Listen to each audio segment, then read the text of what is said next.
Bismillahirrahmanirrahim. Alhamdulillahirabbil alamin wassalatu wassalamu ala asyrafil anbiya'i wal mursalin sayyidina wa nabiyina wa maulana Muhammad wa ala alihi wa sahbihi ajma'in. Faqala musannifu rahimallahu taala wa nafa'ana bi ulumihi fid dharain amin. Ya, kita lanjutkan pelajaran tarikh kelas 2 wusta ya. Pada halaman 28. Insyaallah ini juga menjadi kisi-kisi nanti untuk ujian akhir semester. Bismillahirrahmanirrahim. Yang ketiga, Perang Banil Mustalik. Perang Banil Mustalik terjadi pada bulan Sya'ban tahun ke-5 Hijrah. Banil Mustalik ialah nama suatu suku bangsa Arab. Mereka dapat dikalahkan dan ditawan, kemudian dimerdekakan kembali sehingga dengan sebab itu semuanya masuk Islam. Yang keempat, Perang Khandaq.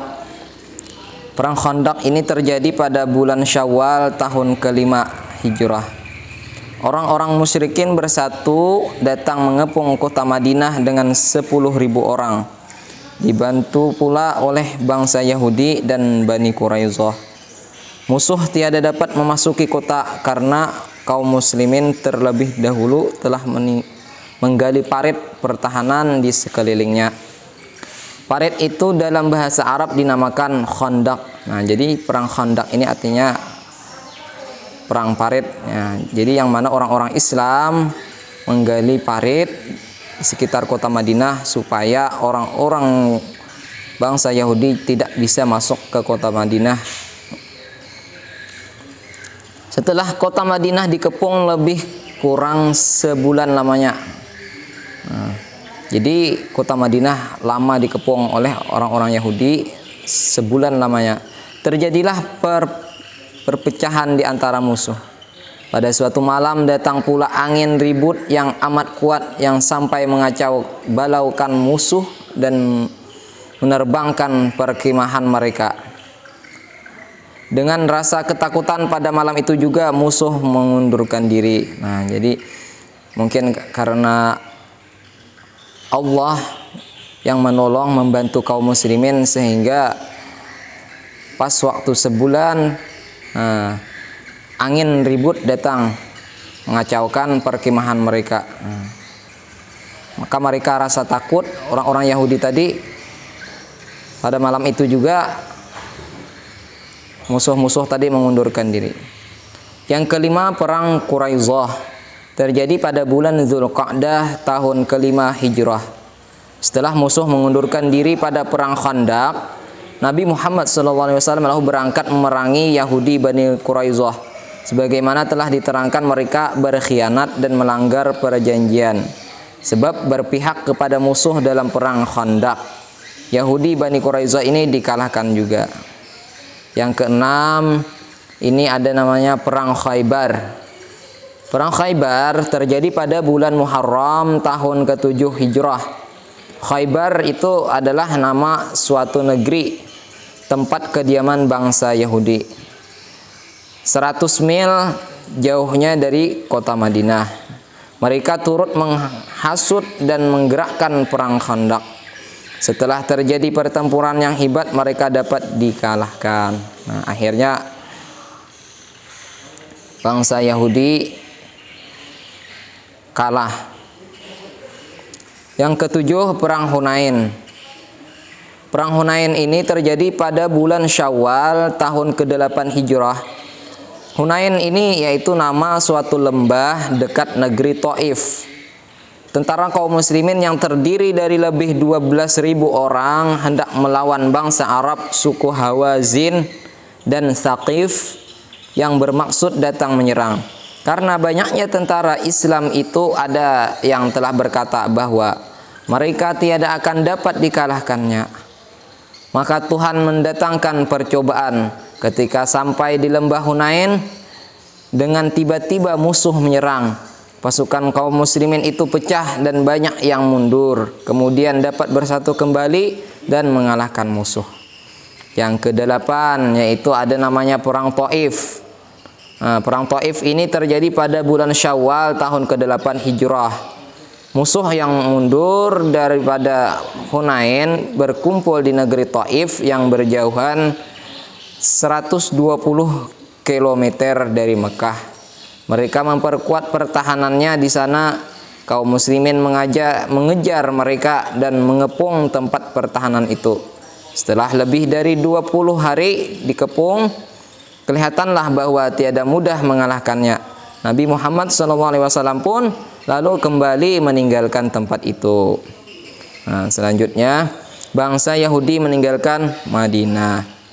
Nomor 1 di bawah, Yahudi Qainuqa. Nah, ini ada namanya orang-orang Yahudi Bani Qainuqa. Pada bulan Syawal tahun ke-8 Hijrah, tempat kediaman mereka dikepung oleh kaum muslimin karena melanggar perjanjian. Setelah 15 hari mereka pun menyerah. Kaum yang merusak perjanjian ini hanya dibiarkan keluar meninggalkan Madinah dengan permintaan mereka sendiri. Yang kedua, ada namanya lagi Yahudi Bani Nadir. Pada bulan Rabiul Awal tahun ke-4 Hijrah, tempat kediaman mereka dikepung oleh kaum muslimin lagi. Karena apa? Karena orang Yahudi ini melanggar perjanjian lagi terhadap orang kaum muslimin. Pada suatu hari ketika Nabi Muhammad SAW datang ke tempat kediaman mereka, dengan sembunyi-sembunyi mereka hendak membunuh Nabi SAW. Jadi rupanya awal-awal terjadi perang lagi ini karena orang-orang Yahudi Bani Nadir ini mau membunuh Rasulullah SAW. Maksudnya itu cepat dapat diketahui. Setelah 6 malam lamanya dikepung, mereka pun menyerah. Atas permintaan mereka, asalkan jangan dibunuh, mereka berangkat meninggalkan kota Madinah dengan membawa harta yang dapat dibawanya selain senjata. Jadi akhirnya orang-orang Yahudi tadi kalah dan mereka pun meninggalkan kota Madinah. Selanjutnya yang ketiga, yaitu di sini ada namanya Yahudi Bani Quraizah. Yahudi Bani Quraizah ini pada bulan Zulqa'dah tahun ke-5 mereka diperangi karena berkhianat melanggar perjanjian. Memang ya, orang-orang Yahudi ini sukanya berkhianat ya.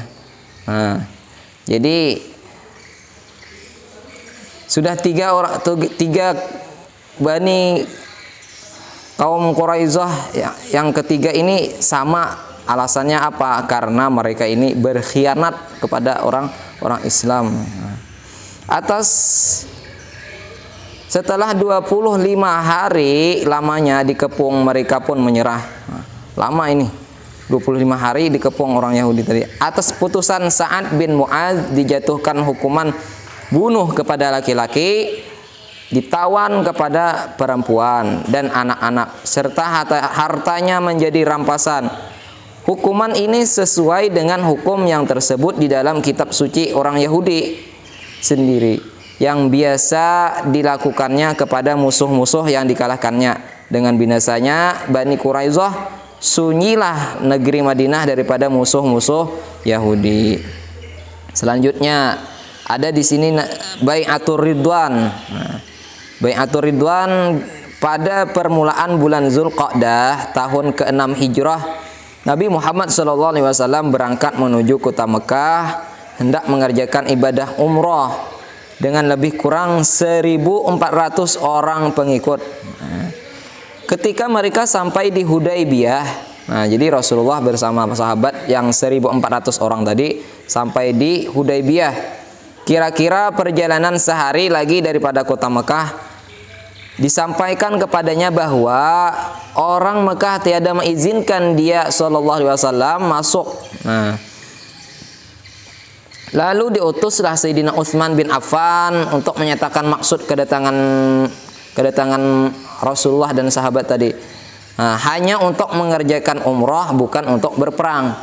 Dikira orang-orang Mekah, Rasulullah tadi dengan para sahabat ingin memerangi orang yang ada di kota Mekah.